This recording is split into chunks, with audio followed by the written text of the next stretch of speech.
Si Bongbong ito, hindi ko si Red Riding Hood. Ang pangit, mukha akong hotdog. Magandang gabi sa inyo lahat!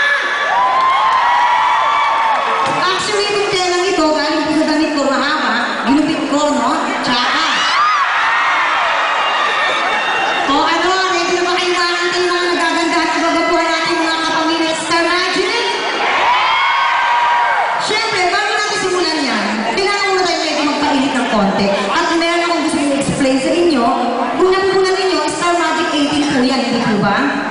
Wala po si Chocolate. Pasensya na po, isang minutong katahimikan para po sa kanya. Hindi po, kasi medyo nag-higpit po sa quarantine, so no pets allowed. Actually, hanggang ngayon, nasa Dubai po siya. Nakadetain, kapal kasi ng mukha, di ba? Punta ng Dubai, nag-pek-pek short. Akala mo nun, ang ganda ng balat. Ang dumi-dumi. Nag-pek-pek short. Ngayon po, hinuli ng mga Arabo doon. Hinuli siya ng bonggang-bongga.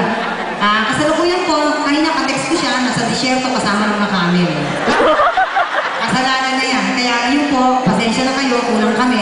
Pero syempre, bagamat kulang po ang mga kasama ninyo, mga paborito yung artista ngayon, kumpleto po ang mga nabubuong pangarap ng mga kapamilya artist na makakasama po ninyo ngayon. Balaktakan po natin sila. At syempre ako po ay proud dahil part din po ako ng mga pangarap na yan. Akalain nyo, kung saan ako nakarating, nalibot ko ang US, ang Euro. Hello.